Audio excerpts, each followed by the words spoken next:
Tomo, Sergio Elena, ¿dónde está Balaguer que no lo veo? Balaguer lamentablemente se fue a destiempo.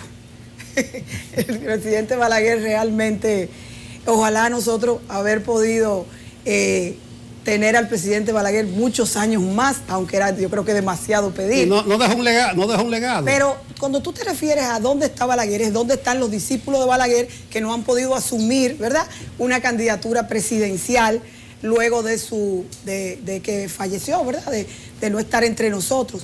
Y eso te puedo decir que debe ser un mea culpa que debemos hacer los reformistas, los balagueristas. Creo que el Partido Reformista debió de jugar un papel más importante que el que ha podido desempeñar durante los últimos procesos electorales. Ahí no te lo voy a defender, porque yo, al igual que tú, pienso que durante varios procesos electorales debimos de promover una participación más activa, ¿verdad?, de más principalía, sobre todo con ese legado histórico del presidente Balaguer y con tantos hombres y mujeres formados bajo esos gobiernos y que tuvieron esas enseñanzas y que no me cabe la menor duda que tenían y tienen mucho que aportar.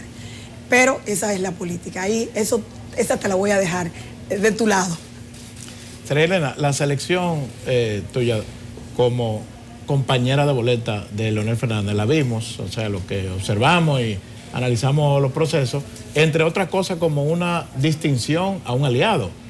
O sea, Leonel Fernández, que se le está jugando, saliendo del PLD, recibe el apoyo de varios partidos, incluyendo el Partido Reformista Social Cristiano, y decide que su compañera de boleta sea una compatriota, una dirigente prominente del Partido Reformista Social Cristiano, es decir, está distinguiendo a su aliado, el PRCC, y también desde el punto de vista estratégico entendemos que buscaba consolidar, o sea, aglutinar la fuerza del Partido Reformista, cosa que parecía que se estaba logrando.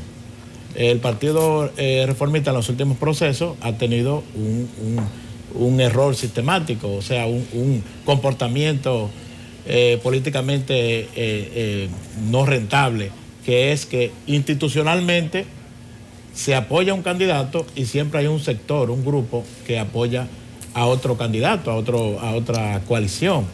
En este caso parecía que no se iba a dar. Sin embargo, vemos que en los últimos días hay dirigentes como Eddie Alcántara, que es un dirigente orgánico, es presidente de funciones del PRCC, ha tomado la decisión de apoyar a otro candidato que es aliado a ustedes, pero busca la presidencia al igual que... Bueno, aliado a nivel congresual, pero busca la presidencia al igual que Leonel Fernández, es decir, se están yendo en contra de la línea del partido. Yo te diría que en esta ocasión es que menos desprendimiento hemos tenido, porque bien tú señalas al amigo Eddie Alcántara, y de todo del directorio presidencial del partido, que somos unos 39, apenas se han separado 2 dirigentes, mientras que en ocasiones anteriores, recuerdo que en el proceso del 2016, tuvimos el desprendimiento prácticamente de la mitad del directorio presidencial, y así pasó en el año 2004, 2008. Creo que con la candidatura del presidente Leonel Fernández hemos logrado una mayor cohesión. Pero lo más importante, fue algo que yo señalé hace unos días, que la candidatura del presidente Fernández era una especie de imán o de atracción para la reunificación de la familia balaguerista reformista. ¿Y por qué yo digo eso? Porque no hay una sola actividad que yo asista en cualquier lugar cuando yo llegue no estén muchos hombres y mujeres del Partido Reformista que estaban rezagados, que permanecían en su casa, que no estaban participando hace mucho tiempo porque no se identificaban con los apoyos que habíamos dado desde el partido, con los candidatos que habíamos presentado, y sin embargo hoy aparecen apoyando al Partido Reformista porque el candidato es Leonel Fernández. Es decir, había siempre como esa atracción de la familia reformista, la familia balaguerista, hacia la figura del presidente Leonel Fernández. El eslogan del Partido Reformista, o más bien, perdón, del Partido Revolucionario Moderno, del PRM, es "se van". Y hay algunas encuestas que dicen que el escenario podría definirse en primera vuelta.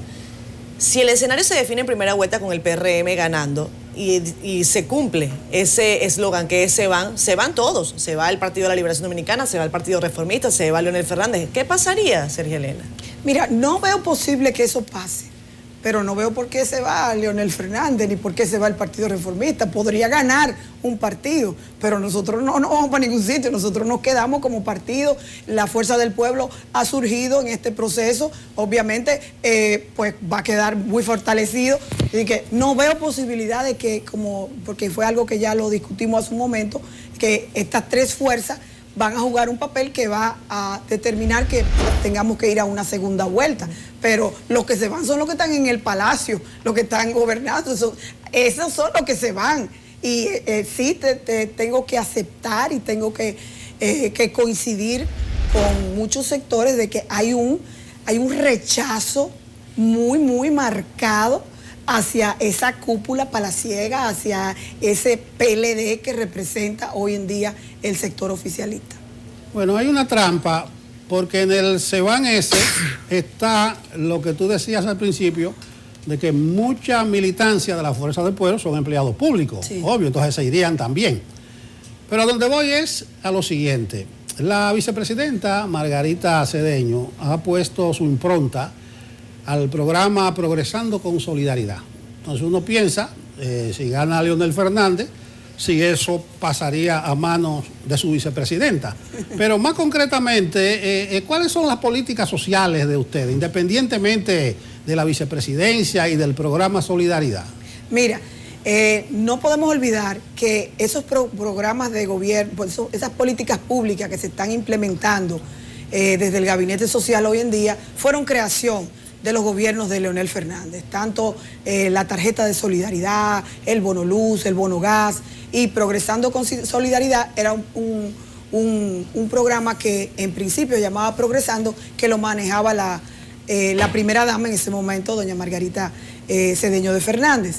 Hoy en día, el país, producto de la situación de crisis que vivimos, necesita más que nunca de políticas públicas que puedan ir a brindarle ayuda, ¿verdad?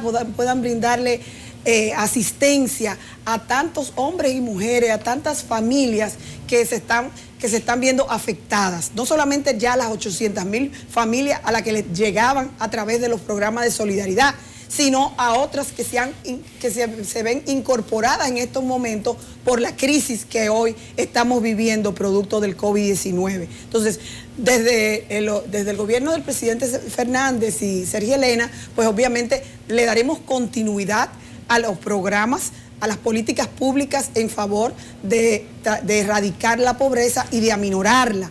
Y hoy más que nunca, incluso vamos más allá, porque si analizamos el programa de solidaridad y vemos a quién va, a quién es que les llega, podemos ver un gran número de mujeres que son hoy cabezas de familia, muchas madres solteras, que son las que tienen menos oportunidades para poder lograr ingresos para sus hijos y para sus familias, y a través de estas políticas públicas, de estos programas, pues han podido resolver por lo menos el dinero de comer todos los días, poder mandar a sus hijos a la escuela, son programas que tienen una compensación, es decir, yo te doy los 800 pesos, pero tú te comprometes a llevarme los niños a la escuela, tú te comprometes a que estén vacunados, a cuidar de tu salud.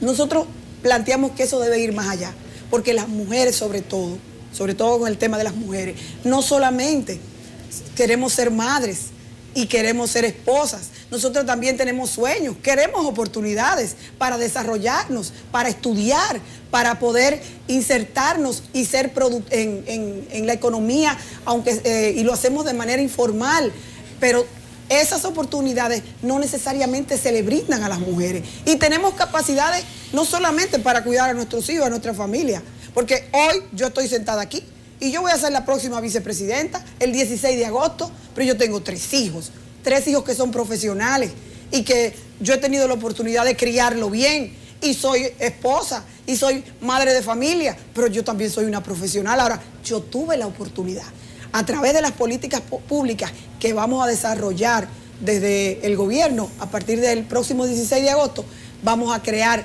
mecanismos para que esas mujeres, además de servir de sostén a sus hijos y a sus familias para sacarlos de la pobreza, pues también puedan desarrollar o puedan llevar a cabo sus sueños y puedan tener oportunidades para insertarse en el mercado laboral. Independientemente de los resultados de las elecciones, va a haber un gran reto para el gobierno que surja, de muchos retos que surja de las elecciones, pero hay un tema que puede englobar quizá todo esto, que es el reto de la gobernabilidad. ¿Cómo tú visualizas, no importa que el partido, la coalición, el candidato que gane, cómo visualiza el país?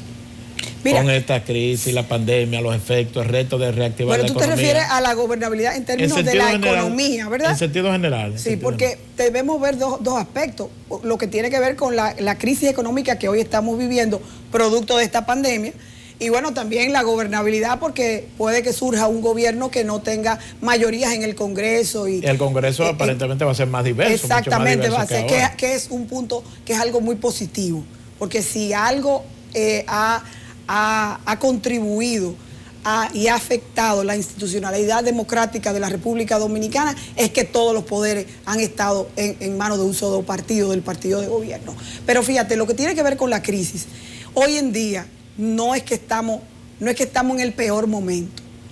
Lamentablemente parece que las cosas pueden empeorar, tienden a empeorar, porque a medida que se van acumulando, ¿verdad?, todas estas deudas que van surgiendo día a día producto de esta pandemia, todos estos sectores que no se pueden incorporar a la vida productiva, porque una cosa es reapertura y otra cosa es reactivación de la economía.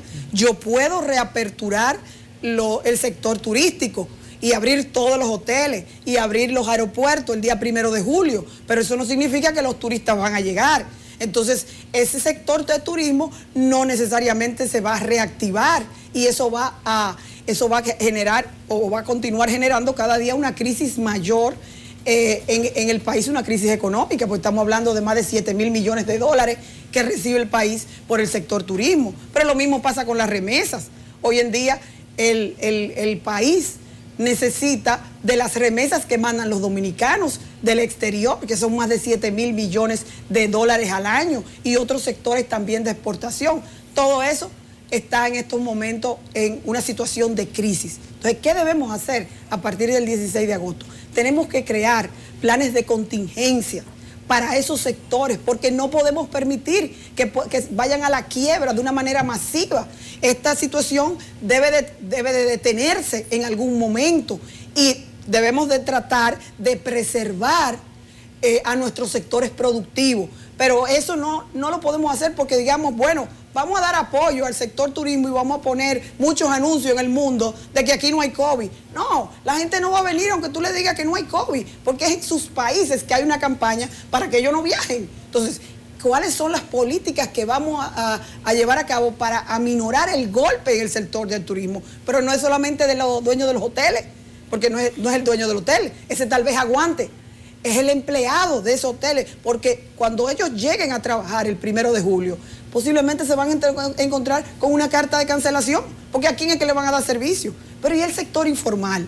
Y el sector informal que da servicio a esos sectores de la economía como el turismo, los guías de turistas, el motoconchista, el que trabaja en la fritura, el que le vende los pescados y los sectores productivos. Yo estuve hace unos días en los municipios de Constanza, estuve en la provincia de Duarte y inclusive en María Trinidad Sánchez, que todos le sirven a los hoteles y a los restaurantes. En Constanza los vegetales, en la María Trinidad Sánchez le mandan pescado, en Pedernal le mandan langosta. Entonces, ¿qué hacemos con todos esos sectores productivos? En Constanza los vegetales se están pudriendo, no es que lo están botando.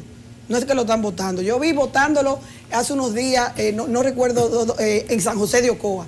Estábamos en Rancho Arriba y cuando íbamos en la carretera vimos cómo estaban botando los tomates.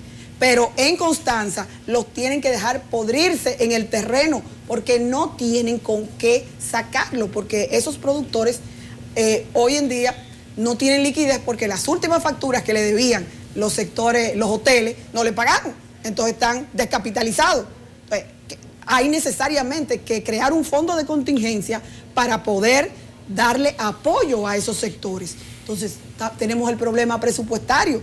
Tenemos un presupuesto que antes del COVID ya era deficitario por más de 200 mil millones de pesos. Pero agrégale lo que viene ahora. Entonces, todo eso requiere de un manejo, y ahí es que entra esa es la valoración que hoy en día la población le está dando a la figura de Leonel Fernández. Ahí se requiere de la experiencia, ahí se requiere de la capacidad de una persona como el presidente Leonel Fernández, porque esta crisis no es cualquier cosa. Esto no está para inventos. Tenemos que despedir el programa. Ya lamentablemente se nos ha ido el tiempo. A mí no me gustaría que despidiéramos sin tener, por supuesto, tu percepción con relación al árbitro, a la Junta Central Electoral, a pocos días de la contienda. Si puedes decirnos, por favor, porque tú conoces bien el sistema electoral. Recuerdo que compartimos incluso una vez en la Junta Central revisando numeritos. Tú me decías, Catherine, mira aquí, mira allá. Y siento que los políticos en gran medida pueden saber, incluso semanas antes, cuando las cosas marchan bien o no. ¿Cuál es tu perspectiva con respecto al organismo? Mira, yo creo que esta Junta nació con un mal de fondo. Nació con un mal de fondo cuando se obsesionó con el voto automatizado y tuvo que el fracaso de las elecciones de abril hacerlas recapacitar. Porque tuvimos que suspender unas elecciones que no pudimos continuar aplicando el voto automatizado, a pesar de que ya se le había explicado todos los inconvenientes y todas las deficiencias. Queremos confiar en la Junta Central Electoral y queremos que el proceso que se llevó a cabo en el mes de marzo, con los resultados que se pudieron obtener y la tranquilidad que ya al final se manejó el proceso, y sobre todo las puestas de acuerdo entre los partidos políticos y la Junta, pues que eso se repita al 5 de julio. Pero tengo mis temores porque desde la Fuerza del Pueblo y el Partido Reformista hemos hecho ya una serie de requerimientos a la Junta, que son cosas que están establecidas en la ley, como es que cada partido tiene derecho, que los partidos tienen derecho a tener delegados en cada nivel de elección, y hoy la Junta Central Electoral se dispara con que es un solo delegado por coalición, algo que nunca lo habíamos visto. Muchos otros requerimientos que le hemos estado haciendo, hemos tenido por respuesta una respuesta negativa. Bueno, pues estamos yendo a los tribunales, al Tribunal Superior Electoral, a buscar una decisión. Esperamos, confiamos que la Junta Central Electoral recapacite y entienda que está en juego la institucionalidad democrática del país y que definitivamente el gobierno del Partido de la Liberación Dominicana estas elecciones la perdió, y que no se preste a ningún tipo de jugarreta del gobierno, porque el país no lo va a permitir. Bien, pues muchísimas gracias, Sergia Elenia Mejía de Celiman. Para nosotros ha sido más que un gusto tenerte en este espacio de Decisión 2020, amigos. ¿No fue tiempo? Sí, le quedaron algunas cositas ahí. Pero puedo volver. Seguro que sí, seguro que sí. El espacio siempre estará abierto. Gracias, Sergia Elena. Amigos, despedimos esta edición de Decisión.